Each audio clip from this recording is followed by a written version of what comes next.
Hi, I'm Lucian from the Tennis Brothers, and I'm happy to show you my top 10 moments from 2018. So guys, just before we get into the video, make sure you go down to the description and click on the Gleam link to win a massive Biddy Badoo giveaway. So first of all, you win a pack of 2 of these wristbands and a pack of 2 of these wristbands, and you'll win this hoodie. Now, not exactly this one, but another one of these, and a different type of hoodie. So a different hoodie, a different design, which is actually absolutely amazing. So make sure you go down into the description and click on the Gleam link, and I hope you win.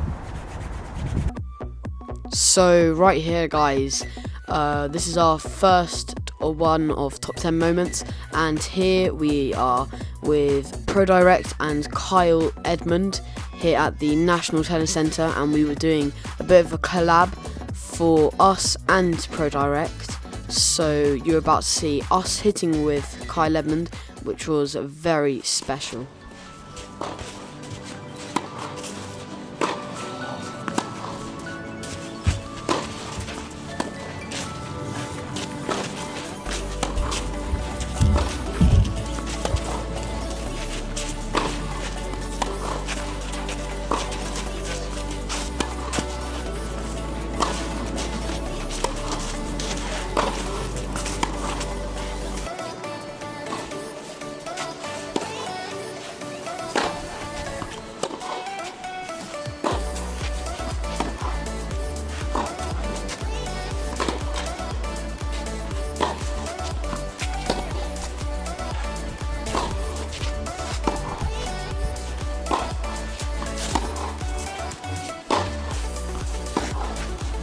So this is the second one, and I was just having a hit with Felix.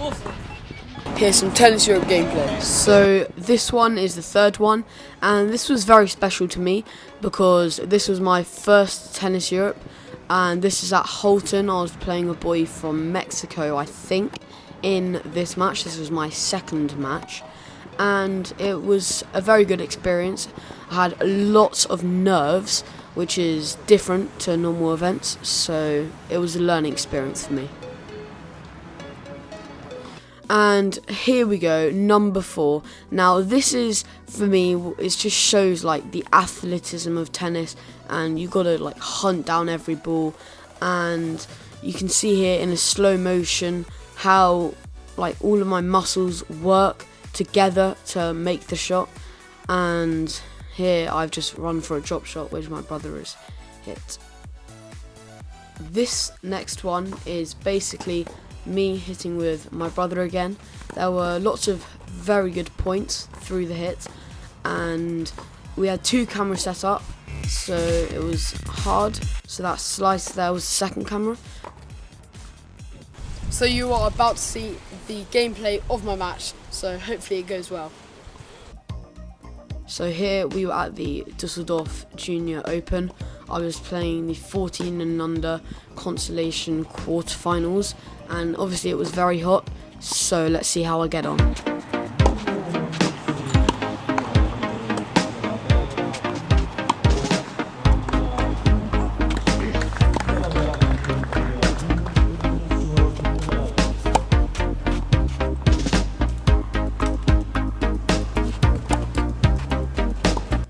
So in the end, I win this match to proceed onto the semi-finals.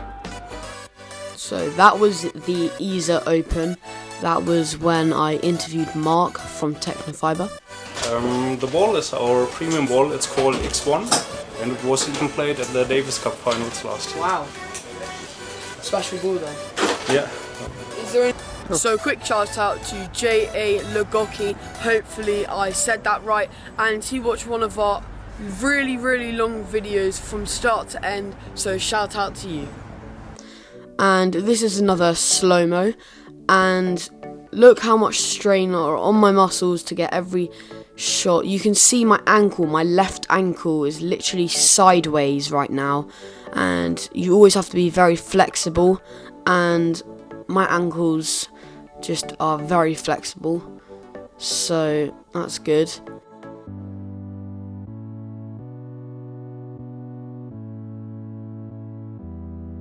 and there I was running for another drop shot. So here we were at Sky headquarters with Greg Rosetsky, and we did an interview, and that was absolutely amazing. Yeah, remember that.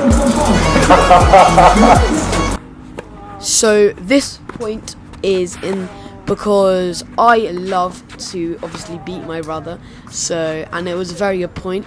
So this one was always a good one to win. I always love winning points, especially when it comes to my brother. And here last year there was snow at the West Side Tennis Club. Hopefully it becomes snowy again this year because it is coming up to Christmas. So let's hope we have snow.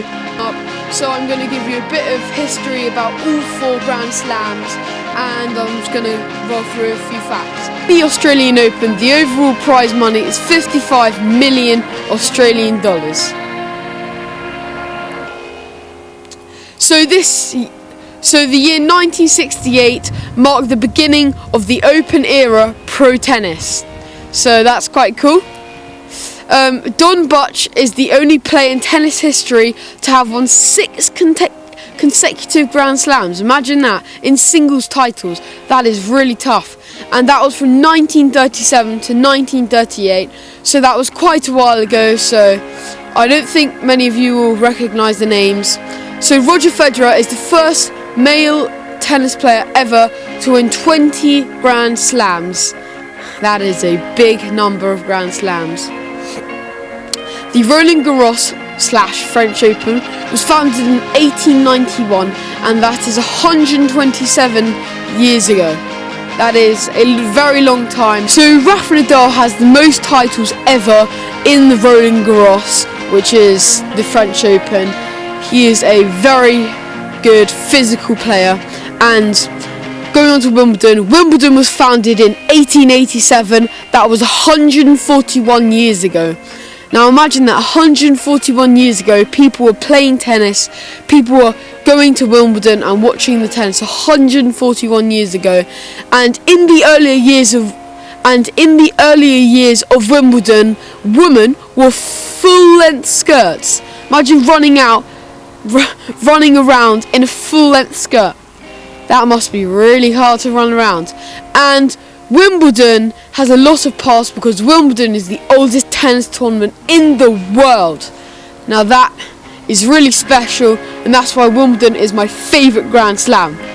Now the tie break in tennis was invented by James Van Allen in 1964. Now tie breaks have a really big impact on tennis, and in 1971 tie breaks were introduced to Wimbledon. So as you know, when in a set it gets to 6-all in first 4 sets, it will be a tie break to 7.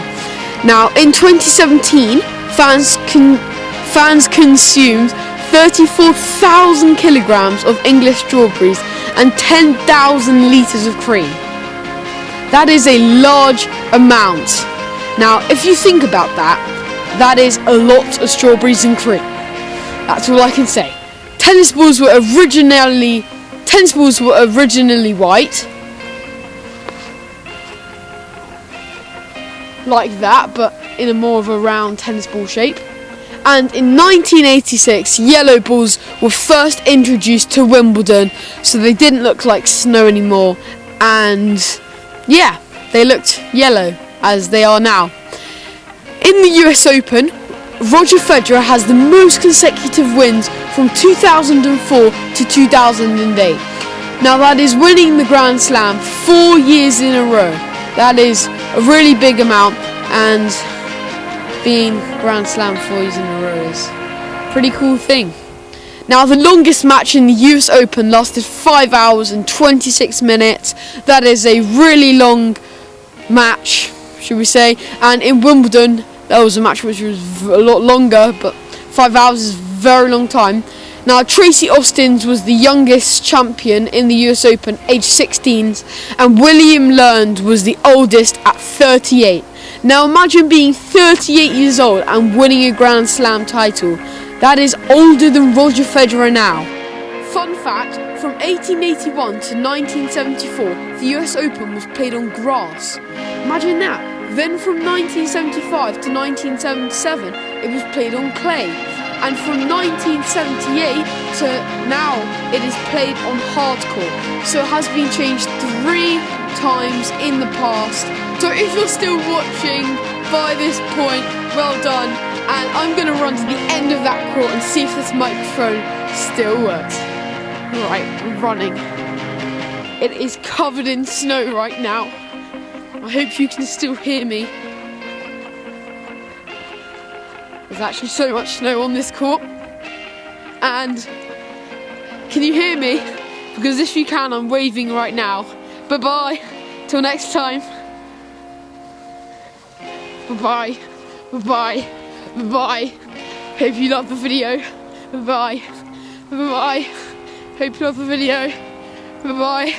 Bye-bye. Bye.